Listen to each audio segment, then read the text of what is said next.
Hello, and welcome to Conversations for National Natural Family Planning Awareness Week. I'm your host, Peg Hensler. I'm the Associate Director for Marriage Ministries and Natural Family Planning for the Diocese of Trenton. So each day of Natural Family Planning Awareness Week, which is July 25th through July 31st of this year, we're going to be discussing a different topic related to natural family planning, fertility awareness, fertility appreciation. And so we're going to start off with an intro, an overview, and sort of history of natural family planning.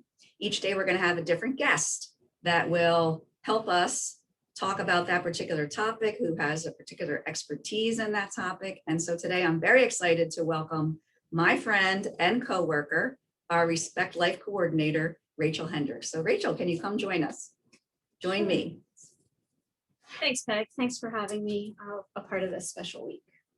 Well, it's wonderful to be with you, to work with you as always.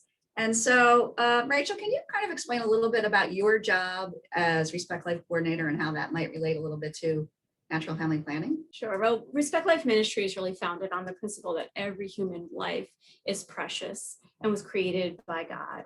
And so we try to foster that respect in human life from the very moment of conception all the way through natural death.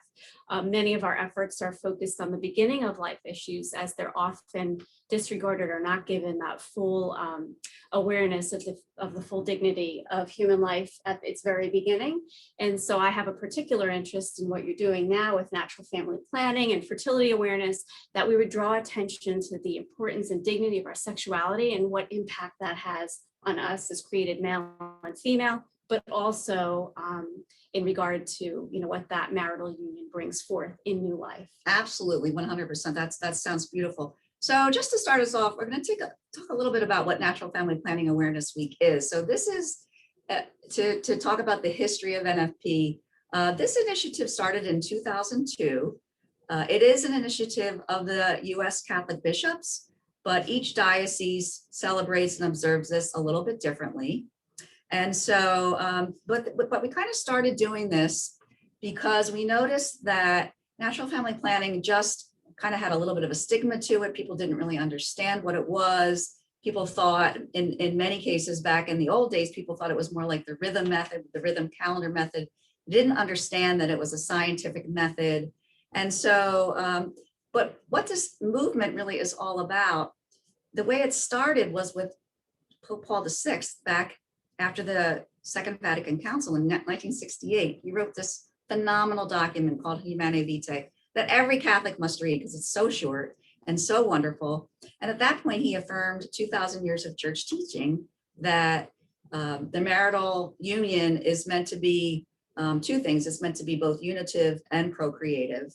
And so we confirmed the teaching that contraception in some way kind of cuts off that unity between the husband and wife, and it in some way inserts a barrier in that love.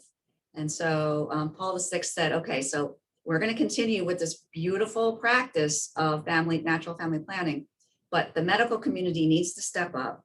We need to create a science that is helpful for couples, that will enable them to practice this. And by the way, it's going to be difficult sometimes. And so we have recourse to the sacrament of reconciliation. Get back on the horse, just keep trying, because it is going to be fabulous. So Paul VI called us, St. Paul VI called us to action in the Catholic Church. And I'm happy to say the Catholic Church stepped up. So Rachel, from your perspective, can you just give kind of a little overview of what we're talking about in terms of natural family planning? What do we mean by that? Sure. So I think when the average person thinks of family planning, they do think of contraception, or how are we going to limit or regulate our pregnancy or birth within marriage. But really, it's so much more than that. It's really helping people to understand the beauty and awe of how we were created, both male and female. Right. And a lot of the natural family planning methods are based in fertility awareness. In other words, we're trying to better understand how God created us. And once we start realizing the amazing way that we're created as male and female, we really develop more of a respect for how we're created and how we use our bodies in a more purposeful and intentional way. And it helps us also to understand why sexuality is best placed within the context of a marriage, because like you mentioned, the purpose of our sexuality is unitive and procreative together. And when those are separated, we really destroy the dignity of marriage. And even if we do it unknowingly, as a culture, we really see a degradation in marriage and family structure, which ultimately has such a bad effect on society and on our children. So by taking a look at fertility awareness and getting a better understanding of that, not only can we be more intentionally united with our spouse in the sacrament of marriage, but we can also take better care of our own bodies, medically speaking. So the implications this has, both spiritually and physically and medically, is quite profound. And I'm so glad that you're having the initiative to join mothers and daughters to learn more about fertility awareness, because there's a lot of work that we need to do to uphold the dignity of women, uphold the dignity of marriage, and to improve our healthcare. That's right. And Rachel, thank you so much for mentioning that. So in the Diocese of Trenton, we actually have a particular initiative this year, and that is the mother-daughter connection. And by that, we mean that mothers, out of their own experience, especially Catholic mothers, they're the best people to pass along the wonder and the beauty of the human body, the female reproductive system, the wonder of motherhood, all those things from the perspective of a Catholic woman of faith.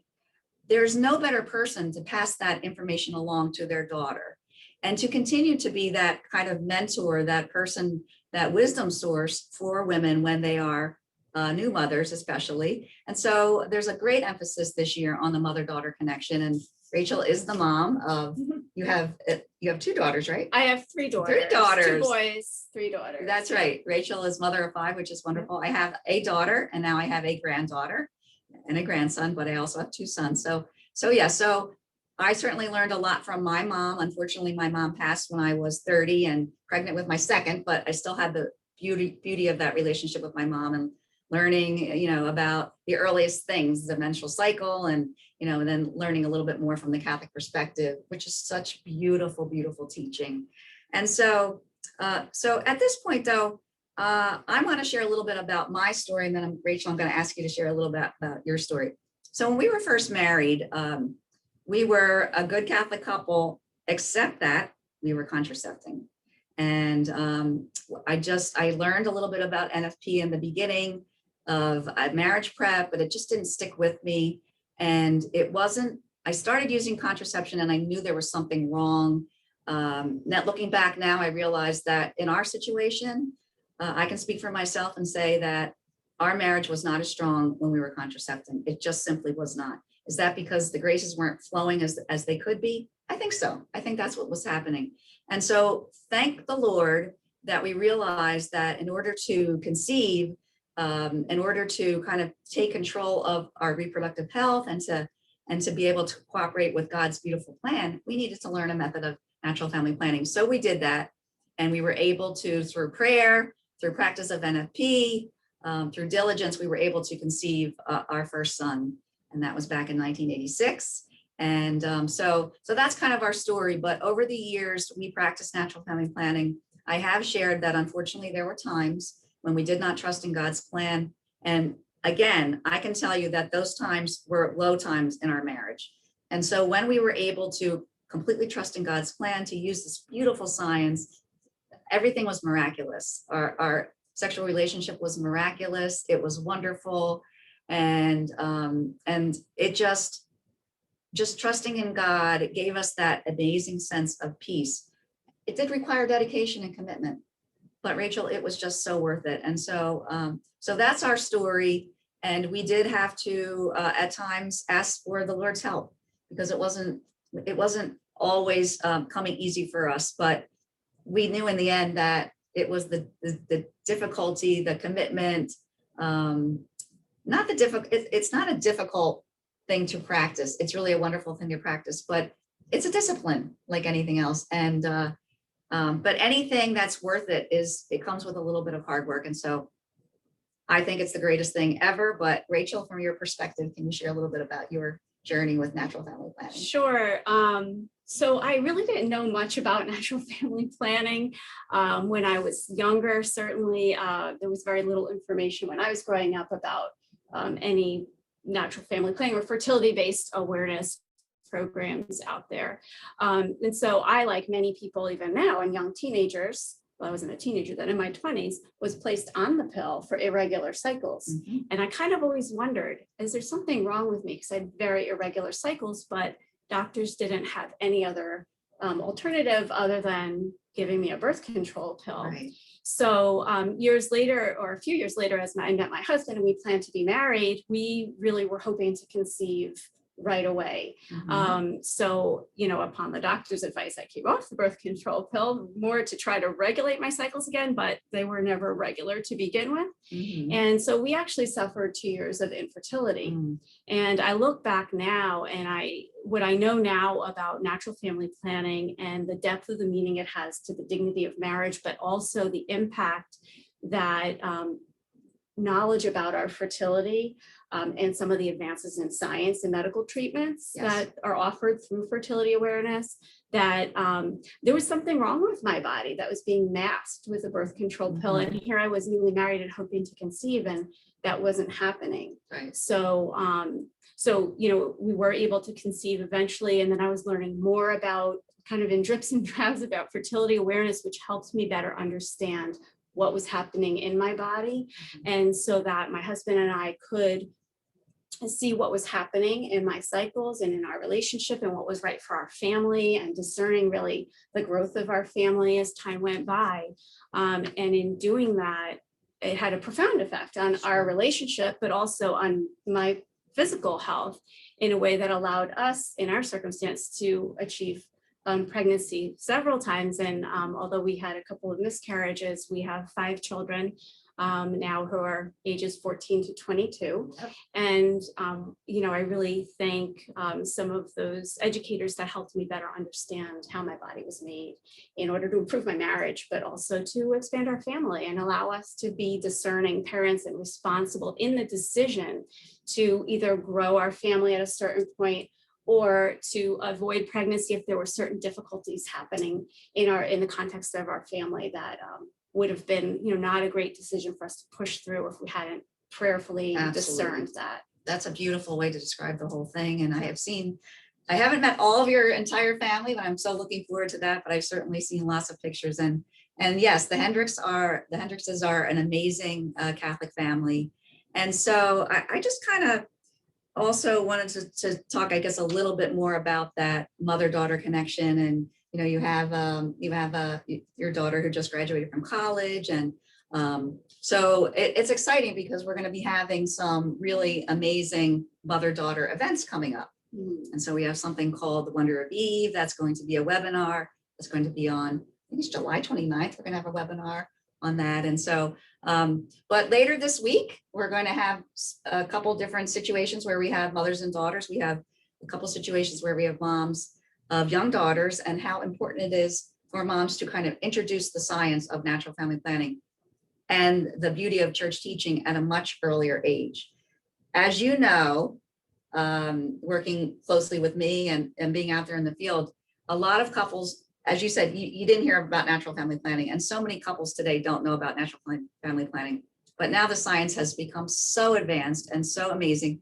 We really feel like there's no excuse for people not to take a class, because everything's virtual now, everything's available online. We have a lot of great practitioners out there.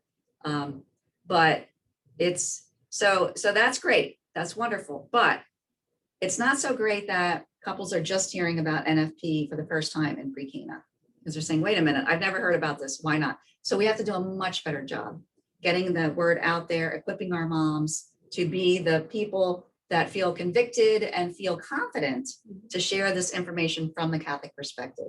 So of course, our goal is to provide, and Rachel was instrumental in having us pick this theme because she realized how important it was to really get those concepts, those age appropriate concepts of fertility appreciation and awareness out to our Catholic families, out to our prospective engaged couples, out to our people marrying in the Catholic Church at a much earlier age, so that it's not brand new, so that they're ready and willing and saying, yes, I'm going to take a class. And then they start out on the right foot in their marriage. They're not like the Henslers who, had a little of a rocky road in the beginning because of the fact that we just didn't quite know. Mhm. So Yeah, I think it's totally on the right track to start connecting mothers and daughters with this issue of fertility, giving them great education in the medical and biological changes that are happening, and then really viewing all of that through the lens of our Catholic faith and how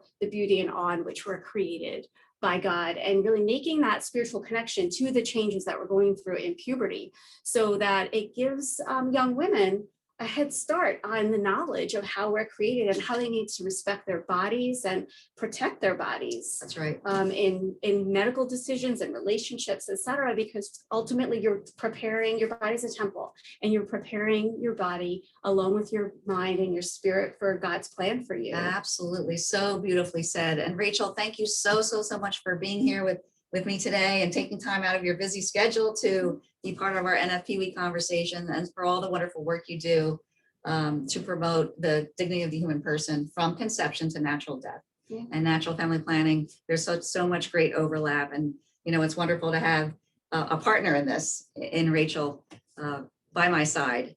And so we just want to let people know that all of these videos are going to be available on our NFP landing page. So it's dioceseoftrenton.org/natural-family-planning. Please stay tuned each evening on our Facebook page, 7 p.m. for these videos, for these conversations about natural family planning. And once again, Rachel, I want to thank you. And I want to encourage everybody to take a look at our events, our mother-daughter events that are coming up. And thanks for joining us, and God bless.